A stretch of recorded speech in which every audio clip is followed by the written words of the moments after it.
即係其實簡單啲嚟講就係、去到最尾，如果人類真係俾 AI 取代晒，而人類玩完嗰一步都係人類自己嘅決定造成咯。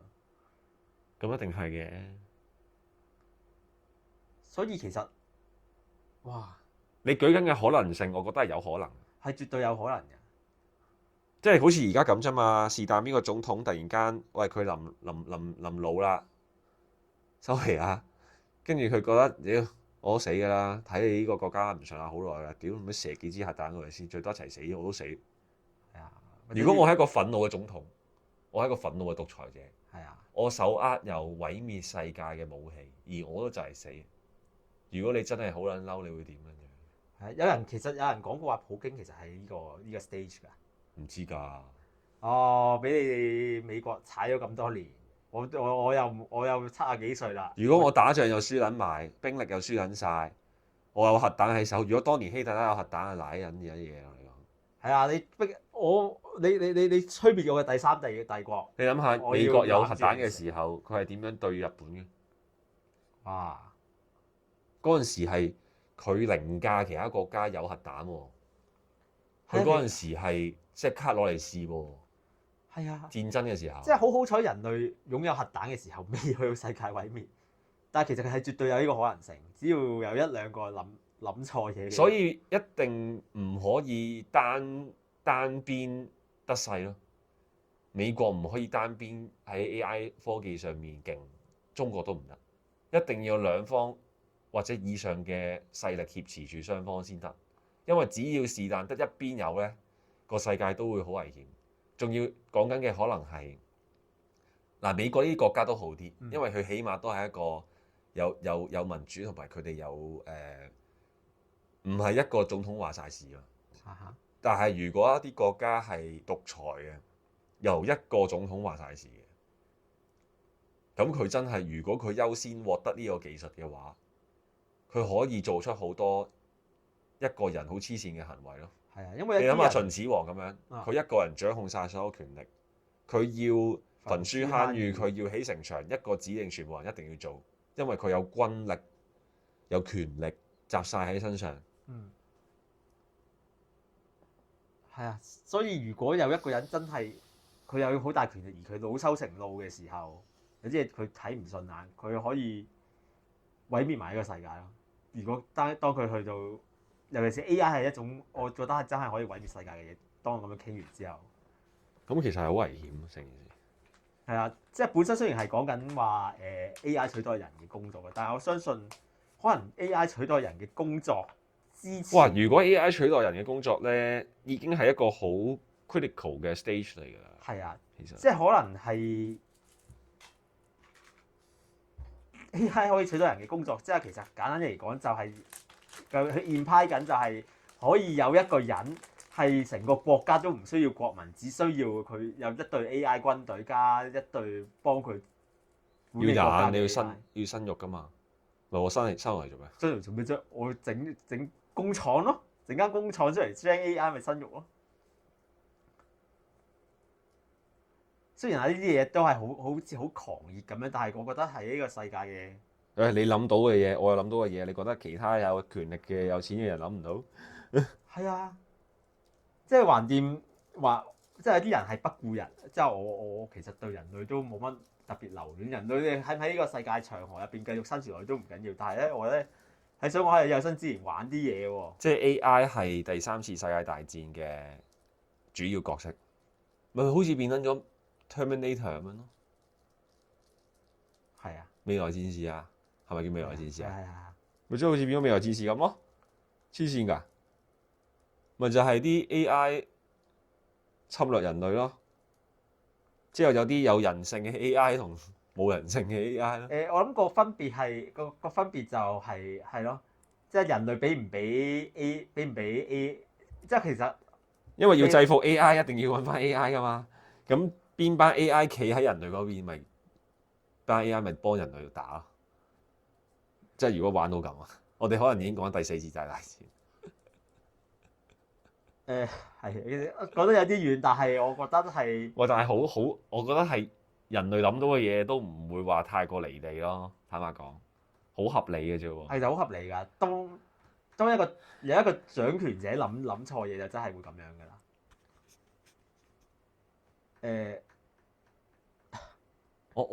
我仲係好俾哇！所以以前有啲電影咧係好超前，諗出嚟嘅橋段咧，其實唔係冇可能嘅，其實唔係冇可能。因為人類諗到嘅，我相信都唔會話太過遙遠，因為佢都要 base on 一啲佢人性推論嘅嘢先舉起到噶嘛。係啊，所以推論得出嘅嘢一定有好大機會發生。除非真係有個人 develop， 除非 AI 嘅發展方向唔受一個，即係可能有一個，即係我咁樣講啦。因為我首先 assume 咗一樣嘢就係 AI 去到會係發展咗 Terminator 咁樣嘅，就係佢覺得要毀滅人類嘅。但係如果真係最終掌權嗰個全球最強嗰個 AI，佢唔係咁樣諗，佢係一個愛與和平嘅使者，佢係覺得生物係要共存嘅，人係我係協助人類發展嘅，我係想呢個世界更加好嘅。一個 AI 如果佢嘅程度係去到呢個位，而唔係想殺戮。咁我哋都要希望，衷心希望掌握 AI 同埋人工智能終極科技嘅國家係一個有人性嘅國家。係啊，因為其實咧有人性嘅國家先得咯，真係。因為其實我覺得如果咧假設啦，掌握 AI 科技嘅國家係冇人性嘅，其實咧唔使諗㗎啦，呢個大世界末日㗎啦。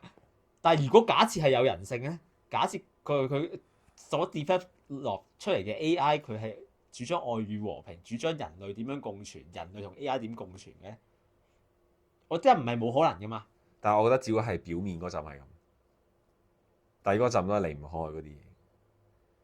即係我用核彈威脅住你，俾我管，定係我炸撚到你死？嗱，你俾我管。我諗其實要睇嗰個當權者有冇智慧。如果當權者係一個冇智慧，淨係想，因為對佢嚟講就係世界毀滅，對佢嚟講冇好處㗎嘛。極端嘅武力之下唔使智慧嘅喎。我有核彈，你冇核彈，你有智慧嘅把係啊，但係好啊，任你毀滅咗個世界，你想點？我冇毀滅個世界，我毀滅你個國家啊嘛。好啦，佢毀滅咗所有唔聽佢話嘅人國家，佢成為咗世界之王啊！咁你梗係喂，如果呢度有10個 friend，我攞把刀出嚟，你哋10個唔聽話，其中一個唔聽話，我捅一個，你係其中另外嗰8個另外8個，你會唔會仲要唔聽話？我好聽話。你真係聽話啦，所以我唔使炸晒所有世界㗎。邊個帶頭出嚟搞震，我一個核彈炸落去，收皮。哇！春春呢排咪做咗啲咁嘅嘢。係啊，咁而家我就係捏住你個袋㗎啦。唔該，為咗令到我可以鞏固我嘅地位，你而家全部人交晒所有關鍵 AI 發展嘅元素出嚟。你唔準擁有，你都唔準擁有，你都唔準擁有，得我先可以擁有。我覺得嗱呢個方向，我覺得係有機會發生㗎喎，就係全世界淨係可以得一個國家擁有 AI。淨係得我可以攞到資源起 AI 同機械人嘅時候，你班友玩完㗎啦！你係俾我撳住砌㗎。你哋係我嘅神，你臣服喺我下邊。你有隻狗啊？難聽啲講嘅有隻狗。我今日唔中意你 send 咪喺度喺度釣魚，唔該走啊！你哋走啊！今日我覺得你笪地呢度係屬於我嘅，俾我。哇！真係霸權㗎啦，已經係。而如果呢個社會嘅呢個頭先我所講呢一個霸權嘅國家，掌握所有 AI 人工智能嘅呢個國家，佢係一個唔能夠俾唔同黨派同埋俾人民決定嘅政府，佢係一個由一條友話晒事嘅政府，咁就係一件好危險嘅事情，真係。因為一個人嘅七情六慾同埋人性冇任何嘢，冇任何法律、黨別、黨派同埋其他聲音可以制衡嘅時候，佢會做出一啲好黐撚線嘅行為。詳情可以參考下以前中國嘅皇帝，一個皇帝好起上嚟呢，即係百萬嘅人都可以得到好美好嘅生活，幾百年唔打仗都得。一個人忽起上嚟呢，全個國家陪佢攬炒，完全冇問題。同埋我想舉出另一個可能性，就係有民主都未必係嘅喎，都未必未必唔會咁樣發展嘅，因為咧當年希特拉其實嗱，我德國應該都係一個當年希特拉係德國人選出嚟噶嘛，嗯，但係佢哋因為德國嘅民族主義好高漲，佢哋係覺得德國人亞利安人係最勁嘅，咁之後其實一個民主國家都可以發展。唔係咁你都要咁你都要睇埋點解先得㗎。一個國家好地地做咩？全部行民主主義之後，全部人投希特拉咁極端嘅人出嚟先。一定係因為個國家窮到 PK 㗎嘛，俾壓迫得太勁咯，咪壓迫得太勁先會咁做咯。咁其實某程度上，而家都唔係冇國家係咁㗎。係啊，民族主義一定係被引發出嚟，佢唔會無啦啦有個國家需要引發民族主義，一定係基於有一啲好難過嘅日子，可能需要捱嘅，可能需要透過呢一種咁強烈嘅人民民族組織意識去做到嘅一啲嘢。或者去合理化某啲嘢，先需要民族主義咯。哦，咁所以所以其實其實有幾咁，我喺度諗，地球上都有幾個國家係呢個狀態喎，而家。係啊，所以美國咪搞緊咯。咁但係講真啦，美國都唔係啲咩好嘢嚟㗎啦。係啊。但係佢喺度，佢起碼都有一個 so call 咁樣嘅制度係牽引到佢咯。但係佢要唔跟制度玩咧，係得㗎嘛？係啊，同埋 Donald Trump 係一個好好嘅例子。當美國擁有咗當美國擁有咗無上嘅權力嘅時候咧，佢會唔會係而家咁樣咧？又唔知點啊？唔係，只要一個人嘅權力係會被制度同法律控制限制咧，佢都唔會癲得去邊。係啊，除非佢成功引發到民族主義，令到成個民族都支持佢嘅決策。其實 Donald Trump 都有少少呢個影子。其實有啊，佢喺度 Make American Great Again 唔係本身就已經係一個咁樣嘅 propaganda 嚟。係啊，其實佢係有少少希特拉嘅影子㗎，可以係。唔好咁，即係而家未去到。唔好講希特拉，即係我覺得唔好講係希特拉先。即係你講希特拉係有少少法西斯嗰啲嚟㗎啦。係啊。但係我講緊嘅係佢有嗰一啲領袖嘅影子，但係嗰啲領袖嘅影子唔等於全部都係嗰一類型。係，亦都佢未必會咁樣揀嘅。係啊，但係佢係有個號，起碼佢係有 potential 有一個號召力。係引致我頭先講嗰個情況出現啦。所以最好嘅國際政治嘅嘅所謂呢一個形勢就係唔係單方獨大。Get balance。只要唔係單方獨大咧，人類嘅和平應該仲可以延續到落去嘅。但係如果呢一種唔係單方獨大嘅壓力冇辦法喺某一啲小嘅國家同地區抒發，然後呢一個雙方互相制衡嘅 balance 一旦失去平衡嘅時候，一定會有啲好誇張嘅嘢發生，一定唔係好嘢先啦。第一，真係，但係呢一個平衡係注定被打破嘅，因為平衡本身就係注定被打破，分裂本身就注定係合一㗎嘛。所以呢一個過程可能係第三次世界大戰係幾時發生嘅問題，唔係會唔會發生嘅問題。我以前睇啲電影咧，我有時唔明點解明明你個即係機構係擁有啲絕對能力嘅，可能有個核彈嘅，點解你會有個驗仔出嚟拆咗佢嘅？嗰陣時好唔明，我明啊，就係可能有時有啲權力或者太厲害嘅武器，如果你知道嗰個機構擁有咗，或者嗰個 party 擁有咗，係會危害呢個世界，令到人類滅亡嘅話，係會有啲驗仔出嚟搞冧佢。呢個就係個世界嘅陰陽平衡咯。係啊，因為總會有啲有慧眼嘅人知道，喂，呢樣嘢係勁，我亦都應該效忠於呢個 party。但係問題係呢個 party 如果擁有呢樣嘢嘅話，係會令到世界滅亡、人類滅亡嘅話，我基於人類唔想滅亡，咁我被逼我會做驗仔。即係人性摧毀人類自己，但係同時人性又拯救咗人類自己咯。係啊。所以喺呢一種咁混沌嘅狀態下，人類係可以和平到。因為單方獨大嘅和平唔會持久㗎，我相信。係啊，即係全世界死晒，得翻你一個人，其實咁樣係咪有？即係一定要有一套制度，有一套法治，係可以一直限制住，無論邊一代嘅話事人都可以被受制住嘅，咁先得咯。如果單方獨大嘅話。但係其實我覺得呢個世界總好似成日都出現一啲劇情，就係明明有一套制度，但係有啲人會 cut 咗佢。因為有制度本身就會有反制度嘅人咯，係啊，有規則一定會有破壞規則嘅人。即係我記得細個聽過一個新聞，就係有個台灣以前有個總統叫陳水扁咧，原本佢可以修改法例，令到自己無限連任嘅喎，佢只要有手段就得咯。同埋修改制度令到自己唔會俾人告。你能夠令到個國家大部分人都支持你嘅時候，其實可能好多時候都已經失去咗理智㗎啦。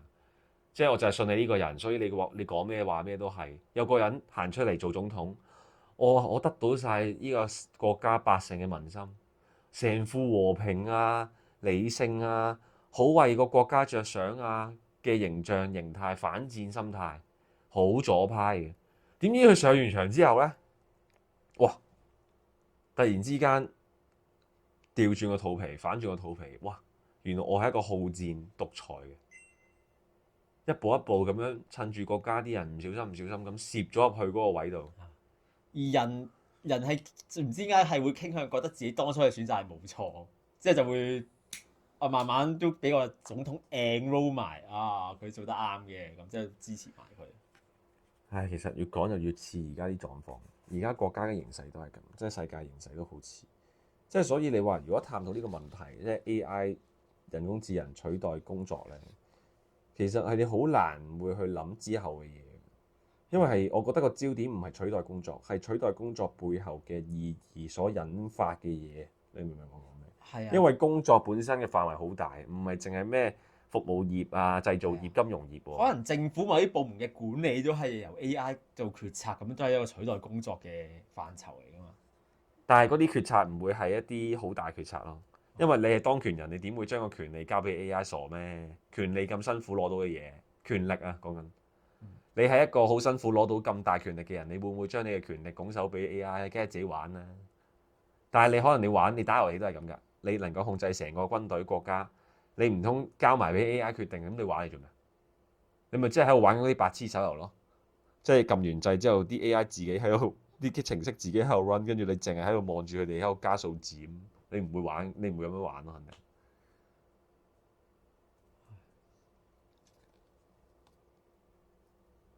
明嘅，所以其實 AI 係你冇得佢冇得好意義上全面取代人類嘅工作，但係可以人類唔係用一個工作，即係佢唔當係一個工作，就係我控制我啲 AI，我啲機器 AI 係負責工作嘅，咁都唔算一個工作嘅，我覺得。但係你識唔識話？你只需要你唔使翻工嘅，但係你只需要去控制嘅 AI 去發展你嘅嘢。真係好睇當權人係點，同埋好睇嗰個國家制度係點。即係其實我覺得頭先已經好涵蓋咗一啲都幾 critical。我冇諗過個方向會去嗰度嘅。我都冇諗過㗎。但係我覺得個方向去嗰度係好合理嘅。係好合理啊！係好合理，同埋即係的確你攞翻而家嘅環境狀況嚟推論，其實係好似嘅，好似嘅真係。咁所以你話美國打住呢個所謂反獨裁者嘅旗號咧，其實佢係打得好靚嘅呢個旗號，因為喺合理嘅推論下咧，獨裁者的確係比一個民主成熟嘅社會危險得多，因為獨裁者掌握到一啲嘢，佢係冇被掣肘嘅空間。即係你明唔明啊？全國人民冇人敢反佢嘅時候，普京咪一個例子。係啊，可能全國人民唔係唔敢反佢，係佢已經 develop 個 system 係冇反佢嘅人會被有機構會去滅殺。你少少火苗撲起都已經即刻俾人哋撳住。其實而家伊朗嘅狀況好似，佢個國家政府就係想撳住你呢一班人，撳住你，只要撳得住你，我撳得你一次，又可以撳你第二次。咁啊睇你其他國家夠唔夠膽搞喎？咁但係如果你其他國家想搞我唔係傻啊，我都要揾啲同你想搞我呢班人唔撚對路嘅人，或者同我志同道合嘅人，咁肯定就係其他都係類似制度嘅國家啦。咁所以呢一個抗衡應該係會一直持續落去，會有好多，我覺得未來呢10年應該都會好多，大概係喺呢啲小區域入邊，或者一啲好間接嘅代理人，或者係一啲咁樣嘅形式嘅抗爭同衝突，但係唔會咁就唔會發展到第三次嘅，我覺得。但係一旦呢個平衡打破咗，或者一旦呢一個形式模式有稍為少變動嘅時候咧，我諗我哋離第3次世界大戰又唔遠，但係我覺得同 AI 人工智能有莫大嘅關係。因為 AI 就本身就係一個好強大嘅武器，即係如果有玩過世紀大國嗰啲人都知道，就係你 AI 其實係可以不斷增加你國家嘅生產力。你有生產力，等於你可以有更加多嘅軍事能力，等於你可以當你 overpower 人哋國家嘅時候，你點解唔打？喂，我唔會俾人口影響我啊！屌，其實咧咁樣講咧，我會諗起一樣嘢，就係而家咪成日講咩人口有啲人口生育率好低，有啲國家生育率好高嘅。其實到時咧 AI 呢一樣嘢，只要你不斷猛推 AI 呢個科技咧，到時如果機械人能夠取代到人類去生產嘅時候，其實生育率對我影響一啲都唔大。反而你個國家多人，可能係一個累贅添，負累添。係，所以可能有一啲國家喺個底層政策上面，佢哋又預咗，只要我哋喺人類發展 AI 人工智能機械呢個方面持續推進落去咧，嗰個進化速度可能快過我慢慢去救翻我嘅生育率。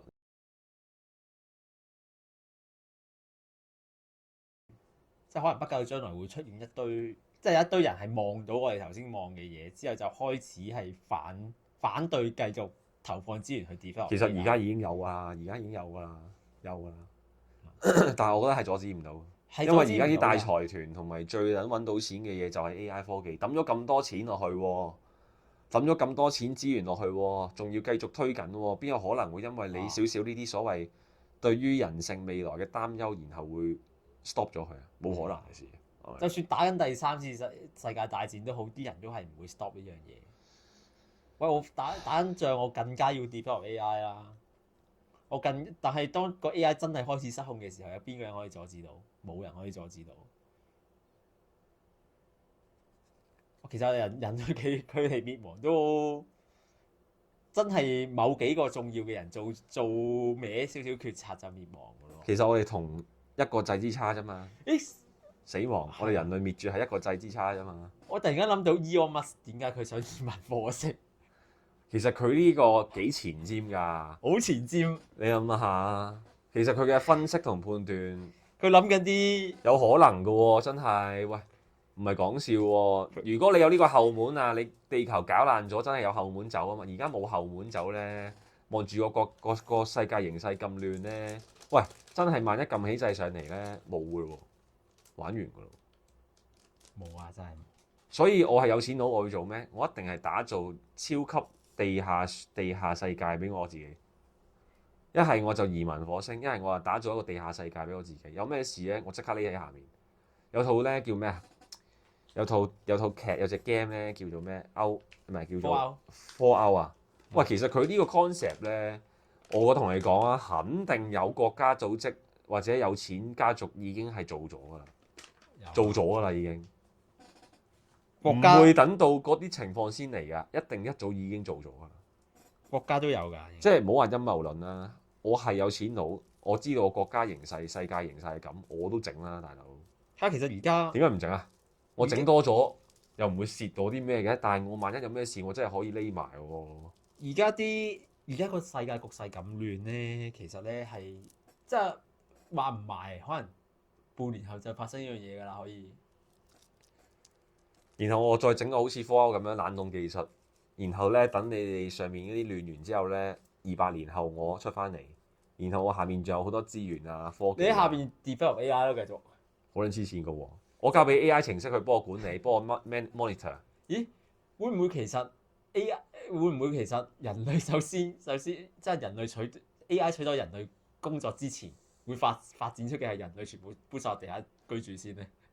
有原因先得㗎，你冇得再搬落地下。世界大戰咯，即係其實我覺得世界大戰啊！你係國家啊，你仲會投放資源係俾啲市民匿埋喺下面，梗係打仗啦、軍事發展啦。即係因為我自己覺得就係世界大戰，可能喺 AI 取代咗我哋啲工作之前咧，可能會發生世界大戰或者其他嘢先咯。我又覺得未必會。未必會。你都冇本錢打仗，你憑咩？係嘅。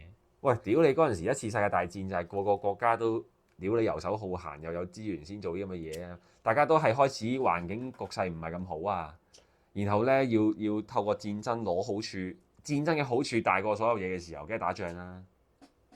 而家暫時未有一個好大嘅原因需要去動用到咁大程度嘅戰爭咯，我覺得。同埋我頭先突然間喺度諗一樣嘢，就係其實我哋民用嘅 AI 已經都幾唔錯啦，係咪？咁其實真係軍用 AI 或者係真係佢哋背仔收藏嗰技術，其實會唔會已經好接近我哋頭先講緊嗰個？我相信已經可能係嘅。即係其實你軍方同埋政府秘密研究嘅科技，你覺得即係會一研究到即刻攞出嚟俾你大眾使用咩？9成9都已經係一早已經係 establish 咗，同埋一早已經係底層運用咗好多年之後先會推出市面嘅啫。因為民用版已經好勁啦，因為我哋即係好多嘢都可以用 AI gen 出嚟。你點知原來一早好多資訊都唔係真係？不過我覺得呢個可以留待另一個 topic 嘅時候講。嗯。但係我覺得今日個內容差唔多啦，其實係啊，好夠啦，其實。好啊，就咁咯。下次再傾咯。再講啦。係啊，太多嘢講。